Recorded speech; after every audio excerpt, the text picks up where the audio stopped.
BPSC TRE 2 में देखिए एक सवाल दिया गया है, आपका दिया गया है क्या, एक वृत्त की परिधि जो है एक वर्ग की परिमाप के बराबर है ना। क्या दिया गया है, वृत्त की परिधि, वृत्त की परिधि है ना, परिधि, वृत्त की परिधि जो है वर्ग के परिमाप, वर्ग की परिमाप के बराबर है, पेरीमीटर के बराबर है ना। क्या है, क्या है बताइए, सरकमफरेंस ऑफ सर्कल जो है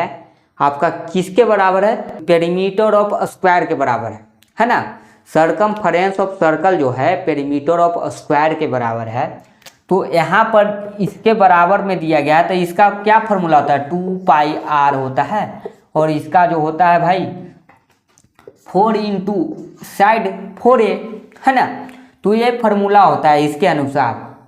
तो यहाँ पर दिया गया है क्या कि दोनों भुजा बराबर है भाई, दोनों भुजा नहीं, इसका मान जो है बराबर है, दोनों का परिमाप बराबर है, क्षेत्रफल का अनुपात निकाल देना है ना, क्षेत्रफल का अनुपात निकालना है। सबसे पहले यहाँ पर ध्यान दीजिएगा कि क्षेत्रफल निकालने के लिए हमें इसमें हमको चाहिए रेडियस और इसमें चाहिए हमको भुजा, भुजा मालूम नहीं है और इसमें हमको रेडियस भी नहीं मालूम है। चलिए r/a का मान निकालिए, r, इसमें आपको r चाहिए, इसमें से a नीचे लेके आ गए, क्या क्या बच गया भाई, यहाँ पर 4 बच गया और यहाँ पर क्या बचेगा 2π। तो यहाँ पर 2 लिखना है, पाई को नगण्य मान लेना है, पाई का मान जो है यहाँ पर आपको नहीं मानना है ना, पाई को नगण्य मानेंगे, पाई का मान नगण्य या निम्न लिख सकते हैं, निम्न माने छोटा होगा, याद रखिएगा। इसमें आप ध्यान दीजिएगा, जब भी सर्कल और स्क्वायर की बात हो तो हमेशा सर्कल बड़ा होना चाहिए, सर्कल ऐसे भी बड़ा होता है ना, वृत्त हमेशा बड़ा होता है, चाहे आप उसका एरिया निकालिए, चाहे उसका क्षेत्रफल निकालिए, चाहे आप उसको क्या निकाल सकते हैं, पेरीमीटर निकाल सकते हैं, कुछ भी निकाल कर देख लीजिएगा ना, तो हमेशा बड़ा होता है। तो यहाँ पर ध्यान देना है कि पाई जो है, पाई को न लिखकर हम लोग यहाँ पर केवल 2 लिखेंगे, पाई को हम लोग नगण्य मानेंगे, निम्न मानेंगे, छोटा मान लेंगे पाई, क्योंकि अगर पाई लिख देते हैं तो पाई का मान भरेंगे तो ज़्यादा मान आएगा, तो यहाँ पर नहीं, तो इसको काटेंगे तो कितना आएगा भाई 2/1 आएगा। और क्षेत्रफल क्या होता है, क्षेत्रफल क्या होगा, तो क्षेत्रफल क्या होगा बताइए, इसके लिए क्षेत्रफल होता है πr², और इसके लिए क्षेत्रफल क्या होगा बताइए, ये क्षेत्रफल निकालना है, दोनों का क्षेत्रफल, ये किसका क्षेत्रफल है, वृत्त का, वृत्त का, और ये जो है आपका क्या है, वर्ग का, है ना।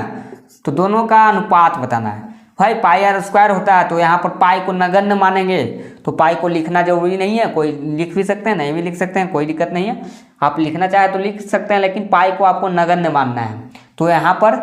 ध्यान से देखिएगा, πr², और इसका होता है क्या बताइए, इसका होता है भुजा स्क्वायर, पाई को नगण्य मानना है, इसको मानना ही नहीं है। तो यहाँ पर देखिए r²/a², r का मान यहाँ पर देखिए 2 का स्क्वायर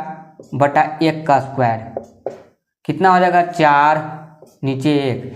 तो इस 4 1 हो गया, इसको मतलब है कि इसको आप किस तरह से लिख सकते हैं, 4:1 लिख सकते हैं, है ना, यही आपका आंसर हो गया। तो इसी तरह से बना सकते हैं। यहाँ पर ध्यान से देखिएगा, यहाँ पर केवल पाई को नहीं मानना था क्योंकि पाई के बारे में दिया गया है नहीं है, अगर यहाँ पर अगर इसमें भी पाई रहता तो हो सकता है कट जाता, लेकिन यहाँ पर हमेशा बात हो रहा है वर्ग की और वृत्त की, तो हमेशा वृत्त जो हो सबसे बड़ा होता है सभी से, है ना,